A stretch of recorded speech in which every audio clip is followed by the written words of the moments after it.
सांसद सुप्रिया सुले ने महाराष्ट्र के डिप्टी सीएम अजीत और शरद पवार की लगातार हो रही बैठक पर प्रतिक्रिया दी है।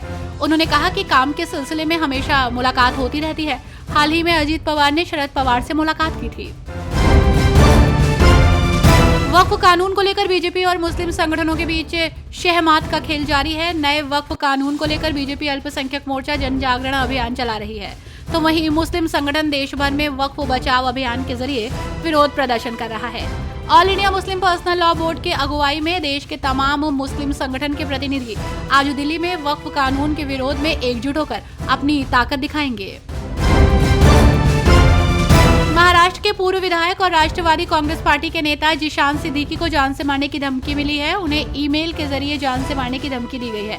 आपको बता दें कि शिकायत के बाद बांद्रा पुलिस ने अज्ञात शख्स के खिलाफ एफआईआर भी दर्ज करा ली है। मामले में आगे की जांच की जा रही है, साथ ही उनके घर की सुरक्षा भी बढ़ा दी गई है।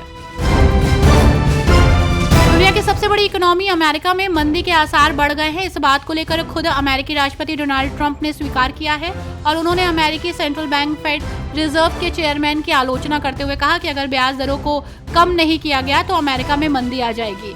फेड पहले ही कह चुके हैं कि वो मौजूदा टैरिफ माहौल में ब्याज दरों को कम करने की कोई जल्दबाजी नहीं दिखाएंगे। रियल एस्टेट फर्मों से जुड़े मामलों में चल रही ईडी की जांच के दौरान साउथ सुपरस्टार महेश बाबू को नोटिस जारी किया गया है। एक्टर को ईडी ने साई सूर्या डेवलपर्स और सोराठा प्रोजेक्ट मामले में 28 अप्रैल को पेश होने के लिए कहा है। महेश बाबू इस मनी लॉन्ड्रिंग के केस से इसलिए जुड़े हुए हैं क्योंकि उन्होंने दोनों कंपनियों के लिए ब्रांड एम्बेसडर के रूप में काम किया है। प्रधानमंत्री नरेंद्र मोदी ने सऊदी अरब की जमकर तारीफ की है। उन्होंने उसे एक विश्वसनीय मित्र, रणनीतिक सहयोगी और भारत के लिए सबसे मूल्यवान भागीदारों में से एक बताया है। प्रधानमंत्री मोदी ने सऊदी अरब की अपनी यात्रा से पहले अरब न्यूज के साथ एक इंटरव्यू में ये भी कहा कि भारत और सऊदी अरब के बीच साझेदारी में असीम संभावनाएं हैं। केंद्र की राष्ट्रीय शिक्षा नीति के खिलाफ तमिलनाडु सरकार लगातार मुखर रही। महाराष्ट्र की सरकार ने अपने यहाँ मराठी भाषा को प्राथमिकता दिए जाने की बात कही है।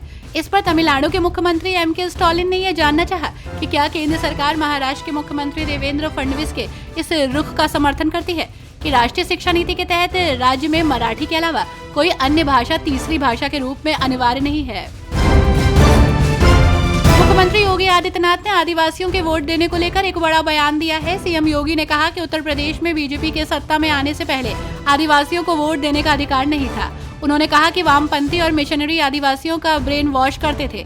लखनऊ में आयोजित एक कार्यक्रम के दौरान उन्होंने ये बयान दिया। मुर्शिदाबाद हिंसा के बाद राष्ट्रपति शासन लगाने की मांग वाली याचिका पर सुप्रीम कोर्ट में आज सुनवाई होगी। वकील विष्णु शंकर जैन की याचिका में पश्चिम बंगाल में राष्ट्रपति शासन और अर्धसैनिक बलों की तैनाती की मांग की गई है। हिंसा में 3 लोगों की मौत और 18 पुलिसकर्मी घायल हुए हैं। उत्तर प्रदेश के गाजियाबाद में ट्रैफिक पुलिस के कांस्टेबल किसी भी गाड़ी का चालान नहीं काट सकेंगे। होमगार्डों को भी ये अधिकार नहीं होगा। यातायात नियमों को तोड़ने वाले वाहनों का चालान ट्रैफिक पुलिस के सब इंस्पेक्टर काटेंगे। ये आदेश पुलिस कमिश्नर जे रविंद्र गौड़ ने यातायात व्यवस्था को सुधारने के लिए यातायात पुलिस को दिए हैं।